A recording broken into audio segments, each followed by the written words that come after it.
Iván. Buenas tardes, Omar. Sí, buenas tardes. Bueno, ahora tenemos un programa muy interesante. Vamos a hablar precisamente de la calidad aplicada a la reconstrucción, pero también vamos a ver dos expresiones de la calidad en otros aspectos. Por ejemplo, los negocios financieros son muy importantes y evidentemente tenemos una serie de negocios que utilizan las tecnologías de información, la electrónica, y que permiten una serie de beneficios a los micro y pequeños empresarios. Y por supuesto también tenemos un espacio para la agricultura con las lechugas hidropónicas que vamos a ver en esta tarde. Ahora tenemos como nuestro invitado para hablar del primer tema precisamente a Omar Samaniego. Él es docente de la Pontificia Universidad Católica del Perú y gerente general de Quality Consulting. ¿Cómo estás, Omar? Bienvenido. Muy bien, muchas gracias por la invitación. Bueno, Omar, ¿qué lecciones podemos sacar del fenómeno del niño ahora que se aproxima el post-niño, es decir, el periodo de la reconstrucción con cambios, como bien se acotaba Inés en la pausa, y que requiere pues un esfuerzo de calidad para que las cosas mejoren y no se haga lo mismo, más de lo mismo, ¿verdad? El profesor Higuíñez, secretario ejecutivo del Acuerdo Nacional, que decía que no había que hacer reconstrucción, sino que había que hacer construcción, es decir, sentar las bases de la verdad de un nuevo futuro para todos estos daños, digamos, que ha causado el fenómeno del niño. ¿Cuál es tu opinión, Omar, sobre este tema? Bueno, definitivamente pienso que uno de los principales cambios que tenemos que tener es en la calidad. Definitivamente no hay calidad si no hay cambios. Y no solamente cambios en tema, digamos, ingenieril, sino también en tema de cultura, ¿no? De la calidad, ¿no? Lo cual es algo pues transversal en todo nivel, ¿no? Y en ese aspecto pues hay una faceta humana y obviamente una faceta técnica, ¿no? Lo que respecta a la faceta técnica, algo que nosotros siempre tenemos que tener en cuenta es tomar las lecciones aprendidas para poderlas utilizar aquellas que fueron buenas prácticas y obviamente evitar aquellas pues que fueron experiencias complicadas, ¿no? ¿Y a qué nos referimos con lecciones aprendidas, no? Por ejemplo, determinar el modo de fallo que tuvieron las diferentes estructuras en este último temporal, ¿no? Por ejemplo, en el norte del Perú, tengo entendido que el caudal en el río Piura que se avecinó fue menor que el que hubo en el año 98. ¿Y por qué es que rebasó? Simplemente porque no hubo una descolmatación, que es simplemente una limpieza de cauce, claro, ¿verdad? Entonces, ¿qué lección podemos sacar de ahí? Bueno, simplemente que dentro de la agenda de, digamos, desarrollo de obra que debería hacer cada región, cada municipio, ¿no es cierto? Y que sea un tema vital además, estaría la limpieza de los cauces, ¿verdad? Y eso es parte ya de la planificación que uno va a hacer, ¿no? Y por otro lado, toda infraestructura que se tenga, y ahí del lado técnico, considerar los valores que se han tenido pues de sobrecaudal, ¿verdad? Entonces, si uno considera estos requerimientos nacidos de esta experiencia y cumple los requerimientos, pues va simplemente a cumplir con lo que es la calidad, porque la calidad, ¿qué es, no? Según la ISO 9000 es el grado en el cual un conjunto de características inherentes cumple con los requisitos. ¿Y dónde saco los requisitos? De las experiencias pasadas. Y eso requiere de alguna manera un esfuerzo por conocer también cuáles son las tendencias, información estadística, series, ¿no? De precipitaciones, en fin, en otras palabras, hacerle caso a la información y a los fenómenos climáticos que son tan, digamos, heterogéneos y tan variantes en un contexto de cambio climático. Claro, y efectivamente en ese aspecto la estadística nos ayuda mucho y no lo veo complicado. Ejemplo práctico. Todos recordamos lo que pasó en Vía Parque Rímac hace ya algunos años, ¿verdad? Yo recuerdo mucho que había unos memes que salían en Facebook que decían, mira cómo era el caudal todos los años, y justo este año el caudal pues se elevó demasiado y obra de Dios. Y eso no es obra de Dios, es obra de alguien que no tenía lo suficiente criterio o responsabilidad, porque el valor que tomaba de años anteriores eran valores promedios versus lo que eran valores únicos. Ejemplo práctico, o sea, yo pongo un amigo, claro, exacto, yo pongo un amigo que siempre llega a digamos, más o menos 15 minutos a una cita, y otro que llega más o menos 5 minutos a una cita. ¿Cuál tiene más variabilidad? ¿Cuál tiene más riesgo? Claro. Pues el primero. Entonces yo tengo que tomar mi previsión con aquel que tiene más variabilidad. Bueno, efectivamente tenemos el tema de los cauces de los ríos donde hay cosas medibles, pero también en este cambio es evitar que se construya en los lugares donde a pesar de las previsiones puede haber mayor riesgo. Y en realidad, cuando tú hablabas de un cambio también de cultura, es que tiene que haber normas que impidan que se construya, que se reconstruya en los lugares inadecuados, y como población tenemos que evitar la tentación de estar en un lugar que porque me queda más cerca de algo, pero tiene un riesgo enorme de que me vuelva a pasar en un periodo de tiempo, porque puede volver a ocurrir esos caudales, puede volver a ocurrir esas lluvias. Eso no lo vamos a poder controlar, pero sí vamos a poder controlar dónde están las casas. Se dice que ninguna de las construcciones importantes prehispánicas está construida en una zona de alto riesgo, y entonces tenemos que aprender de esto. Ni los puentes virreinales, ¿no? Que están intactos a pesar de los 3 o 4 siglos que tienen, ¿no? Sí, además algo que yo puedo ver cuando viajo a provincia es que las iglesias no están a nivel de la plaza, están un poco más arriba, ¿no? Claro. Y yo me digo, si de repente los españoles preveían pues que podía volver Venecia, ¿no? Pero la iglesia, nada entraba a la iglesia, ¿no? Claro, siempre hay bemoles, ¿no? Porque igual ha habido filtraciones, ¿no? Pero al menos han tenido cierta previsión, ¿no? O a veces porque las iglesias estaban encima de las huacas tradicionales incas como señal de dominio y de poder, ¿no? También. Pues es una condición Pero eso no es ni la cultural. catedral de Piura ni la de Trujillo. Exactamente, exactamente. Ahora, la cultura y la prevención en general en la empresa o en la obra pública es muy importante, ¿verdad? Para la calidad, es un elemento clave. ¿Qué dirías sobre esto? Sí, efectivamente cuando hablamos de prevención necesariamente hablamos nosotros de gestión de riesgos. Y la gestión de riesgos está muy hermanada con la gestión de la calidad. Más aún, la última ISO 9001, la versión 2015, ya no emplea el término acción preventiva, sino la de gestión de riesgos. ¿Y cómo es que se hermana con la calidad? La gestión, el riesgo, perdón, es el resultado de una condición incierta, que puede tener un resultado positivo o negativo. Entonces, habíamos hablado hace unos segundos que si yo tengo mayor variabilidad, ¿no es cierto?, tengo mayor riesgo. Así es. Deming, que era el padre de la calidad, o ese, bueno, considerado el padre de la calidad, solía decir, reduce la variabilidad y aumenta la calidad. Y eso tiene que ver con una faceta de la gestión de la calidad que viene a ser el aseguramiento de la calidad. Con el aseguramiento de la calidad yo reduzco la variabilidad, yo aseguro un resultado, ¿verdad?, que sea acorde con el requerimiento, que puede ser un requerimiento de gestión, un requerimiento técnico, características de un servicio, etcétera. Cuando yo cumplo el requerimiento, cumplo con la calidad, cuando me he asegurado. Entonces, todas esas acciones de prevención tienen que ver con esto. ¿Y qué requerimiento podríamos nosotros decir? Por ejemplo, los puentes que se han caído, ¿no? Se han caído, se han desplomado, vamos a inventar un nuevo léxico por ahí, ¿no? Se han precipitado de repente, Se han desmayado, decía. no, se han desmayado, ¿no? Definitivamente cuando vemos situaciones de ese tipo, tenemos que considerar primero que nada quién hizo el diseño, quién hizo la construcción.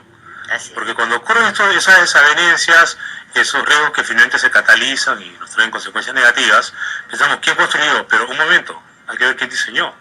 Porque yo puedo haber construido según planos y el problema viene del diseño, no viene de la construcción. Y viceversa. Y en ambos casos, si yo estoy en el lado del constructor y tengo un buen diseño, yo tengo que asegurarme, prevenir que todos los requerimientos descritos en planos y especificaciones se cumplan. Los materiales que se utilizan. Materiales, Claro. medidas, formas de cimentar el puente, etcétera. Si me voy por el lado de la ingeniería, yo tengo que ver que ese puente haya considerado los parámetros y la normativa existente o mundial, ¿no? Y hay un tema también que tiene que ver con aquellos diseños atípicos, ¿no? Hablábamos antes de entrar al aire de cómo es que los puentes virreinales todavía continúan, ¿verdad? Y de hecho que son puentes que, claro, desde el punto de vista moderno son extremadamente costosos, pero irnos al otro extremo, algo muy, digamos, que más linda con lo estético que con lo funcional, también considero un riesgo.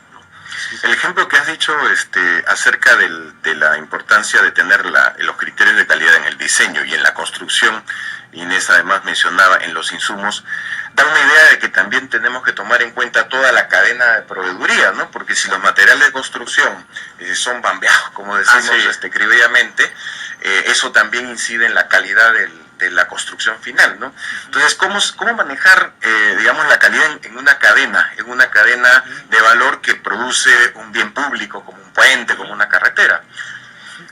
Lo que tenemos que hacer es considerar dentro de la planificación del proyecto consideraciones de índole contractual, ¿no? Sujeto a penalidades y demás, en la cual sea exigible al contratista o al proveedor que provea, valga la redundancia, materiales de calidad. Ejemplo práctico que ese es, inclusive las empresas privadas sufren mucho, ¿no? Tienen acuerdos contractuales muy simples, muy elementales, y lo que yo suelo encontrar en los proyectos es que ya el contratista avanzó, ya hasta de repente se le pagó el 95%, y cuando hay reclamos y demás, no viene por ese 5% que le falta, ¿no? Ya queda dentro de su costo hundido, hasta que inclusive probablemente ya hasta lo previsionó, y simplemente, bueno, eso será postventa, entre comillas, ¿no? Claro, pero cuando estamos hablando de la calidad de los materiales, es porque si el cemento o cualquier material tendría que ser una calidad y yo no verifico que ese insumo tenga un control de calidad, ya cuando está metido en la obra es imposible solucionar. Ya es imposible. Entonces, es muy importante que el consumidor, sea el Estado, sea una empresa privada, tenga esa cultura de esa calidad y la facultad de poder, a través de un contrato, a través de una exigencia, a través del Indecopi, poder controlar esto antes que esto tenga consecuencias. Porque la calidad del cemento la notaremos cuando justamente el riesgo se da, no antes, ¿no es cierto? Claro, y bueno, digamos, ¿cuáles son, digamos, los factores de riesgo, ¿no? Por ejemplo, el tema del cemento, las productoras de cemento son bastante cuidadosas en la producción de este insumo, pero no es el único factor la forma como es que lo hayan manufacturado, que obviamente tiene un riesgo, ¿no?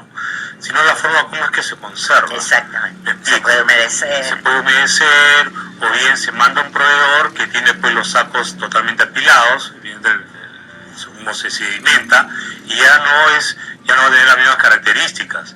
O de repente el distribuidor tiene el cemento pues a la intemperie, ¿verdad? Con toda la inclemencia del clima, y él está vendiendo un insumo que ha sufrido en intemperie. Entonces, son elementos que tienen que ser considerados. Por ejemplo, el tema de la tubería de PVC, ¿no? A veces no se tiene en cuenta que el PVC se degrada ante la luz solar. Exactamente. Entonces, tú puedes tener obras o proveedores, distribuidores, de repente no necesariamente el productor, pero sí distribuidores que tienen el PVC apilado, ya degradándose, y te venden el insumo. Que ya está más quebradizo. Está más quebradizo, ¿no es cierto? Y luego eso, pues obviamente, cuando ya se coloca, digamos, el concreto, que de repente una tubería que cae en el medio, esa tubería va a colapsar. Claro, la tubería tiene sello de calidad cuando salió de fábrica. Así es. Y después... Así es, ¿no? Entonces, ese tema de la calidad en toda la cadena de distribución es un tema muy importante para las empresas, porque a veces esto puede ser adrede, porque no me importa, y a veces es ignorancia de saber lo que realmente va a pasar con esa tubería, cuando los costos de tenerla de otra manera serían mínimos. Entonces, si en el momento en que la van a vender se volviera a hacer un ensayo de calidad, ya el cliente no debería comprarlo por un sellito que casi podría tener fecha de vencimiento si no estuvo en las condiciones adecuadas. Así es. Y eso es otro tema, ¿no? El tema de la fecha de vencimiento, ¿no? A veces veo casos en los cuales proyectos presentan certificados de calidad que no son certificados de calidad, son simplemente fichas que uno baja de internet y por ahí dijiste que era un certificado de calidad, ¿no? Entonces, hay que tener cuidado con eso, ¿no?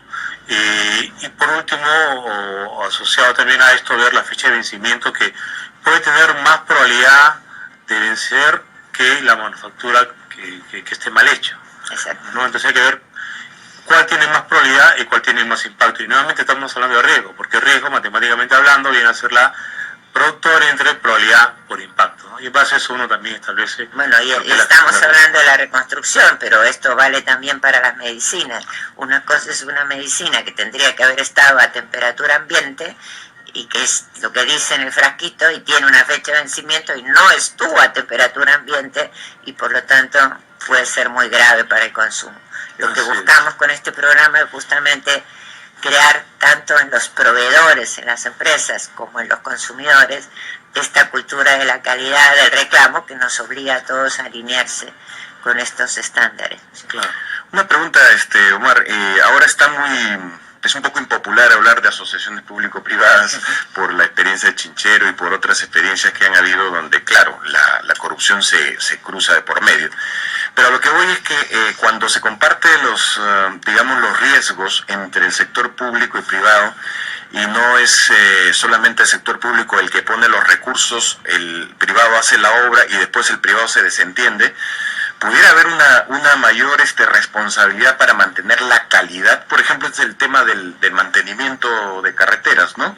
O sea, si uno hace la carretera y la deja allí, bueno, tratará de evitar la mayor cantidad de costos, manejar la rentabilidad, y el Estado se dará cuenta, pues, de que esta carretera no servía dentro de 5 o 6 años, ya cuando no tiene nada que hacer con estas alianzas público-privadas. A ver, para reivindicar un poco la importancia del modelo, ¿qué te parece? ¿No sería un instrumento para incentivar justamente el mantenimiento de la calidad futura de los concesionarios? Sí, justamente quiero dar, digamos, a ese respecto dos enfoques. Un enfoque, digamos, de gestión y un enfoque técnico.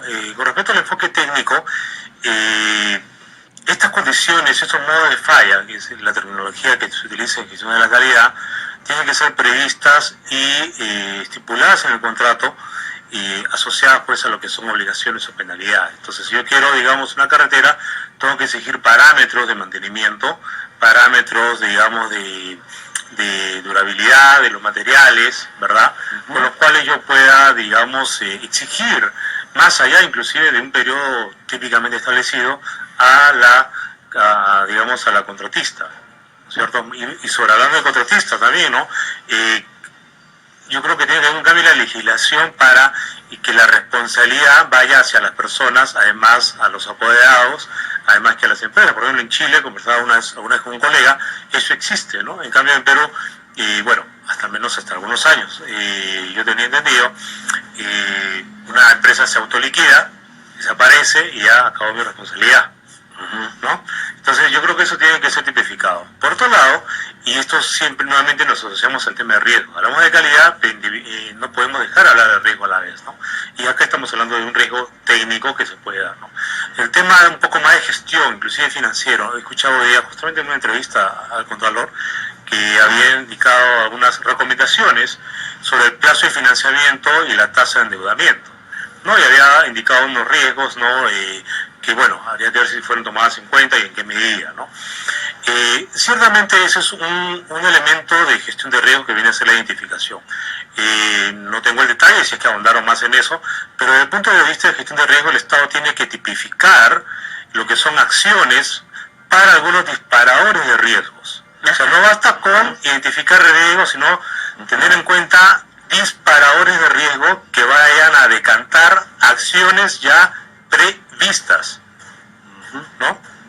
Entonces, si yo tengo como Estado peruano, yo fijo mi límite, que sería mi tolerancia al riesgo, yo tengo, este es mi techo, digamos, de mi periodo de financiamiento, típico, pero para este proyecto lo voy a cambiar. ¿Estamos de acuerdo? Estamos de acuerdo. Y todavía no tengo postores de repente, ¿no?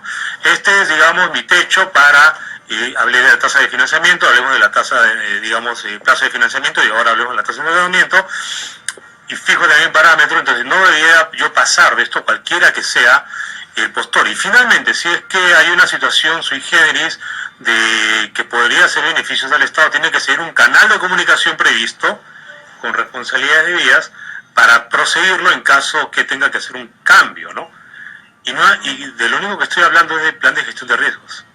Estoy hablando de identificación, estoy hablando de disparo de riesgo, que se asocia pues con el plan de respuesta a riesgos, ¿no? Y finalmente con el control de riesgos, que cuando ya ejecuto la medida para mitigar esos riesgos. Ahora, es algo que nos está faltando en la gestión pública. Sin duda. Ahora, una pregunta que justamente para complementarlo, digamos, si yo asumo que voy a ser el concesionario y que la obra que yo he hecho ahora está mal hecha, ¿no es cierto?, durante los 20 o próximos o 30 años, y voy a tener muchas fallas, y yo como concesionario voy a tener incentivos para que la calidad sea óptima, ¿no? En cambio, si yo hago una obra y la dejo, como hizo pues estos constructores alrededor de la municipalidad del Chiclayo, de este señor que tenía los millones en los colchones, ¿no es cierto? Entonces, probablemente hay menos incentivos a mantener una obra de calidad, ¿no? Y esa es un poco la reivindicación de las asociaciones públicas-privadas, donde el privado pone recursos y tiene el encargo a futuro, ¿no? de mantener el servicio por su propio negocio, ¿no? Por su propia rentabilidad, ¿no? Sí, yo creo que sí, y además facilita, pienso yo, la gestión de los gobiernos regionales, ¿no? Hay que tener cuidado, sin embargo, con una realidad. El sector público, a uno lo penalizan por hacer cosas que no estaban según de repente el proceso administrativo. Claro, no lo van a sancionar por no hacer algo. El riesgo es no hacer. Entonces, hay menos riesgos en no hacer que en hacer. Entonces, ¿por qué es que tengo tantos millones encausados? Pues ahí tengo la razón, ¿no? Por otro lado, ¿no? O sea, yo tengo... Claro, pero de repente no he limpiado los cauces de los ríos y he devuelto millones. Claro. Entonces hay cosas que deberían ser categorizadas como de obligatoriedad, como parte, ¿no es cierto?, de las obligaciones en lo que es infraestructura, y ya no solamente como parte de un proyecto que tú vas a proponer, porque hay cosas que son indispensables, claro, ¿no es cierto?, y hay cosas que son parte del desarrollo. Entonces, esa tipificación tiene que venir del gobierno central. Y por otro lado, yo soy de la idea, y bueno, si Víctor Zavala nos escucha, seguro nos está yo propondría, por ejemplo, plazos perentorios de ejecución de obras de infraestructura y prevención en las regiones. Si no se logra en un plazo perentorio, pues lo hace el gobierno central. Y si lo hace con la empresa privada, mucho mejor. Un ejemplo práctico, miren, yo a veces veo pues fotografías de otras regiones, ¿no? Las he visto, bueno, pululan en internet, de Francia y de China sobre todo, ¿no? Esos puentes monumentales que unen pues abismos gigantescos, ¿no es cierto? Que yo me digo, oye, yo al menos cuando viajaba a Bambas, al puerto minero, pues tenía que a veces tomar un viaje de 7 a 12 horas. Porque no había puente.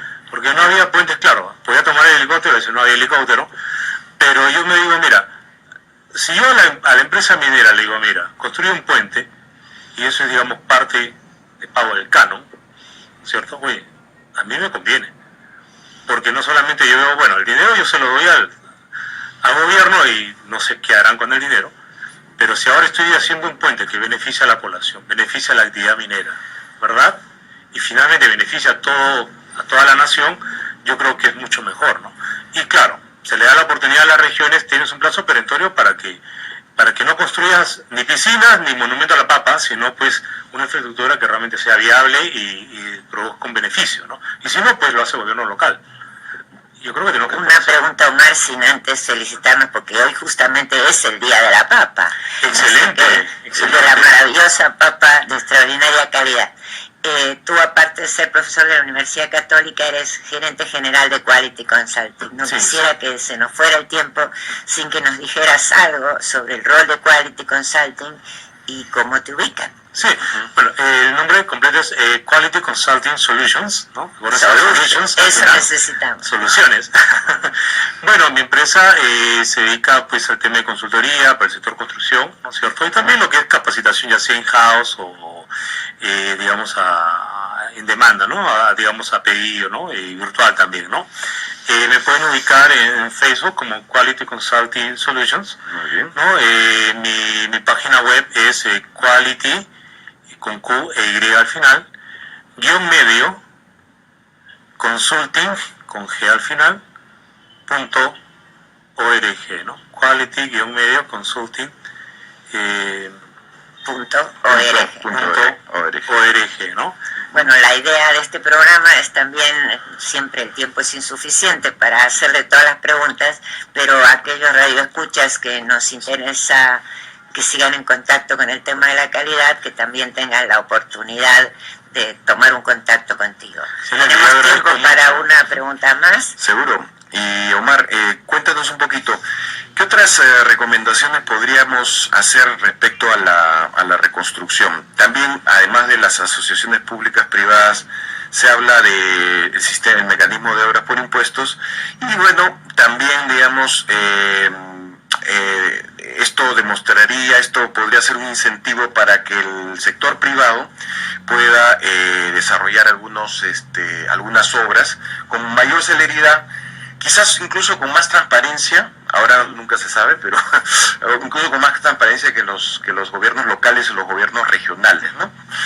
¿Qué opinión te merece esto al respecto? Y esto podría ser, bueno, la calidad también es tiempo, ¿no? Claro, bueno, de hecho, como lo mencionaba hace poco, yo diría, ya no solamente obras por impuestos, sino canon por obras. Yo sería bastante incisivo en ese aspecto. Mira, yo he trabajado, visitado las minas ahí en Cajamarca, y la ciudad como infraestructura ha cambiado muy poco entre los 90 y la época actual. ¿Por qué? Si tenemos canon.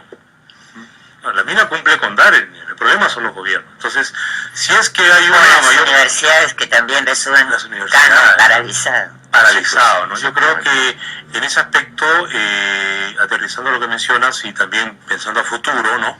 Y para mí el futuro es la educación, yo creo que las mineras deberían fomentar la construcción de centros tecnológicos, ¿verdad? Que formen hasta inclusive colegios, ¿no es cierto? Donde la población se vea beneficiada y tenga más oportunidades inclusive de salir y regresar, ¿verdad? Y finalmente una población más educada, ¿no es cierto? Es una población que va a valorar más lo que tiene y va a poder saber juzgar de manera, creo, objetiva y justa el impacto positivo de la minería, ¿no? Y también de saber demandar y exigir lo que es pertinente, ¿no? Justamente casi llego tarde con esto del riesgo del tiempo, por venir desde el CETEMIN, que es un centro de formación minera que queda en Chosica, y la carretera tiene un montón de baches que yo los vengo viendo hace 4 meses, que hacen que de 3 carriles te conviertas en uno, y que los tiempos se conviertan en algo difícilmente de predecir cuánto vas a tardar para poder cruzar ese bache que hace 3 meses que nadie corrige en la carretera central.